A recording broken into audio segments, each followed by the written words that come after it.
Magandang araw sa inyong lahat mga bro. Bali ito yung Barako 175 na maingay. So, share ko sa inyo mga bro kung paano mag-disassemble ng ganitong klaseng makina. Tapos mga bro, gagawa tayo ng hiwa-hiwalay na video. Kumbaga, top muna, side ay clutch muna, magneto, at saka natin biyakin. Kasi kung paggagawa tayo ng buo, napakahaba ng video mga bro, napupuno yung natin, yung memory sa cellphone, tapos yung iba, tinatamad manood.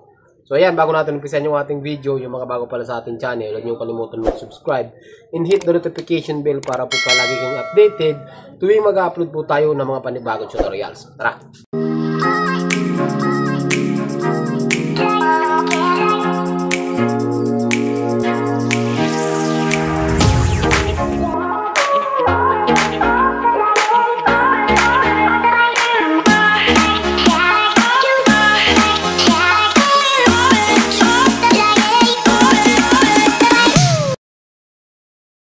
Bago natin mga bro baakin to or disassemble, papakita ko muna sa inyo yung condition niya. Puro tagas yan boy. At saka ito, hindi ganito to. Bilog dyan na may mga gear. Grinder, pinutol, nilagyan ng kwadrado. Hindi naman natin mababaak yan na hindi natin pinuputol. No choice, gagrinderin natin yan. Tapos dito, yan, wala naman. Wala naman, dito wala naman. Okay, yan. Wala na yung problema ako nakita. Yun lang yun sa ilalim. So ayan mga bro. So ngayong araw, ang i-share ko sa inyo, o ang ituturo ko sa inyo is kung paano disassemble ng head. Tatanggalin natin yung mga laman ng head, kasama yung block at yung mga head parts. Siya nga pala mga bro, bago natin yan bunutin, ay natin mga bro, patagasin na natin yung kanyang langis. Para mamaya kapag binaak natin, wala nang tatapon. Mas maigi kung masasaig nyo, mas maganda po yun. Ang unang gawin natin dito mga bro, tanggalin muna natin tong chain cover. Timing chain cover. So, 2.8 lang to. Ayan o. Pagkatanggal nyo nito, ayan, makakalas nyo na yan. Aboy! Patay tayo nito boy. Maitim na pala to. Kawawa na naman tayo nito boy. Pagka ganito ang itsura, alam na yan. So, pagkatapos nyan, tanggalin natin tong ito, pwede nyo tanggalin tong mga cover, tappet cover, pero kahit naman hindi, pwede. Pero ito, meron kayong makita ditong dalawang Philip. Paano na Philip no?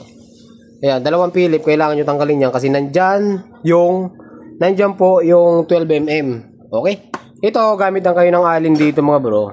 Ayan, para makalas nyo tong timing. Tensioner, kakalasin natin yan. So, pagka ganitong overhaul mga bro, kahit wag nyo na timing, okay lang So, kalasin natin to. Tensioner. Ayan. Tapos, ang diskarte mga bro, kung hindi nyo kabisado, magkuha kayo ng lagayan. Pag-hiwa-hiwalayin nyo yung paglagay nyo para hindi kayo mahirapan. Iyon o. Ayan, kalas na po yan. Ayan. Tapos, tanggalin natin to. Ayan. Ay, hindi pala kita. Let's pro mga bro. Tanggalin natin Kasi nandito yung nandito yung 12mm. Ay! Paano ba yan boy? Matigas. Pukul muna natin. Mas maigi dito kung mas malapad yung clutch ko Mas malapad, mas maganda. Ay, ayun. Kaya yan boy. Okay. Tapos ito mga bro, alin po ito. Ito ay alin. Kuha tayong alin. So, alin yan malaki. Kailangan natin ng malaking alin. Kita ba?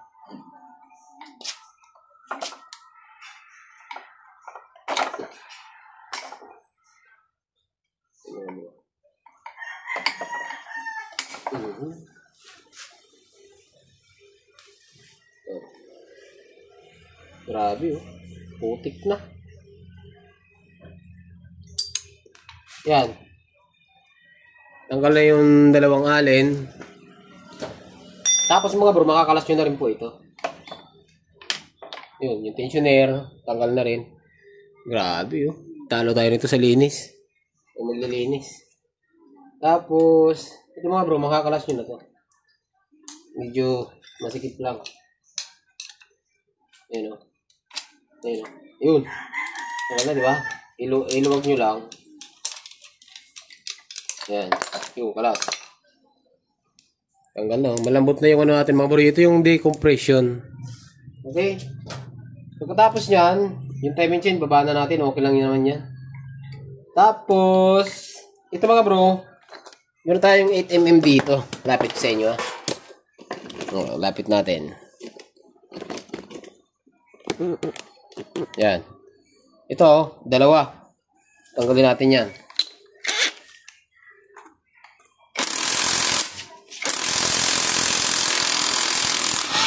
Grabe, napakatigas. Yung kalas. Okay, tanggal na. Pagkatapos nyan, meron tayo dito ang 12 sa loob. Dito ang daan yan, o. Yan o, yan o, yan o. Dito, 1, 2, 3, 4. Bali, 4 po yan. Tatanggalin natin. Grabe, pinabayaan to sa langis. Gaganito itsura.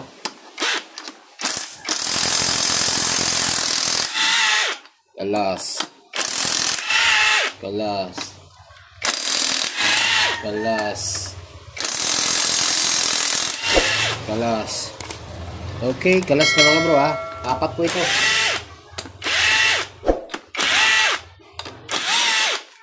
Yan, kalas. Sigurado, pati valve seal ng mga bro, ayusin natin to.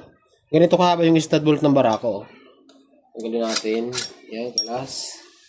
Tapos ito, sundutin nyo lang mga bro, yan o. Yan o. Yan. Yung dalawa dito mga bro, may washer. Yung dalawa wala. Yung ilalim wala itong washer. Yan o. Ay, mayroon. Mayroong washer po ito. Ayan o. Ibang motor pala yung may washer. Meron kasing motor na mayroong ano eh. Ito may washer po yan. So ito, dalawa. Bali lahat ng stud bolt ay may washer. Grabe, putik na. Nangyari dito sa motor na ito. Ito mga bro, kahit hindi sabihin ng may-ari, ito hindi chini-change oil to.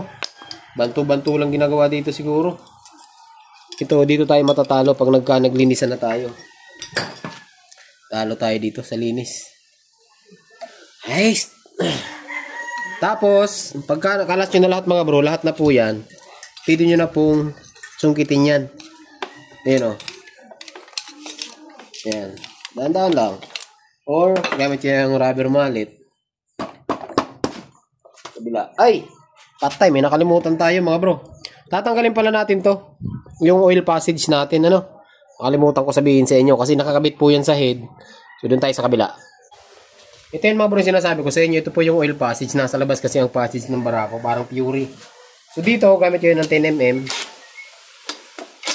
Ayun, kalas. Tapos, huwag nyo kakalimutan mga bro. Yung washer po yan na tanso, no? Ayan. Tapos, tanggalin na natin lahat sa baba. 12. Gamit yun ng 12. Ayan. May stud bolt din yan. Ay, may stud bolt. May mga washer yan mga bro na tanso. Bali, ito, meron pa ditong isa. Ito yun sa makina. Grabe, dudungis. Yung dudungis. Tapos, ito yung mga tanso. Huwag nyo kakalimutan mga bro. Tapos, ito na yung utso. Merong utso dito yan para matanggal natin lahat. Pa tayo ha. Yan. Ito. Last na to. Pagkakalas natin ito. Dalawa to. Isa dito. At isa dito. Ayan. Pagka natanggal nyo na itong dalawang 8, makakalas na po natin yan. At yung mga washer. Isa. Tanggalin natin ha. Baka mawala. Kasi patay tayo nito. Dalawa. Tatlo. Ayan o. Diba? Ito yung mga washer. So, pagkatapos nyan, ito yung pili natin yung masungkit. Ayan o. So. Yeah. Ay, guy! Saka pala, dun sa mga hindi pa nakapanood kung gaano kaingay ito, nasa TikTok natin. Ayan o. Grabe. Ayan o. Wow, nagawa na rin to, nabak na rin to, yun o. Yan mo yung putik ko.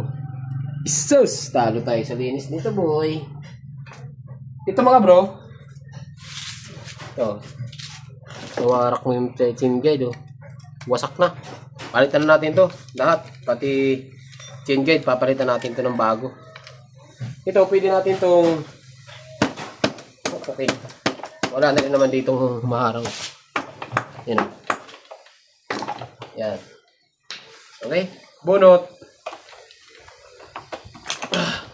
Ay. Pati block may tama. Yan o. Ito sa inyo. Ito mga bro.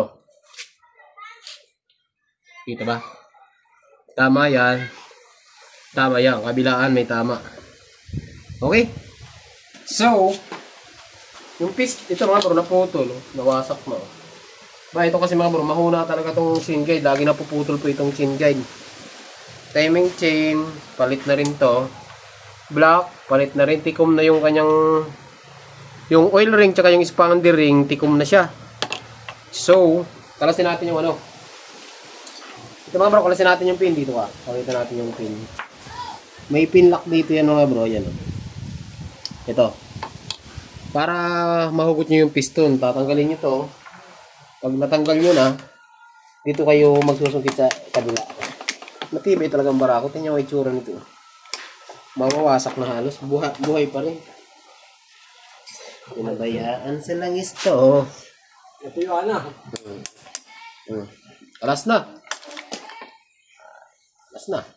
Ganda lang ano. Ganun lang mga bro kadali yung pagkakalas or yung pagtatap overhaul. Ito mga bro, ang tips ko lang, ingatan nyo to kasi lagi napuputol ito. Kung bago yung guide, mayroon tamang pihit para matanggal nyo yung yung cylinder head na hindi napuputol ito. Meron din tayong ibang tutorial sa YouTube noon kung paano magtanggal ng head na hindi napuputol. Tapos siguro hanggang dito lang muna yung video natin mga bro. Abangan nyo yung sunod na video natin. Dito naman tayo sa may magneto. Paano kalasin yung magneto side ng Kawasaki Barako 175. So ngayon hanggang dito lang. Magandang araw sa inyong lahat at Red Sea Vlog.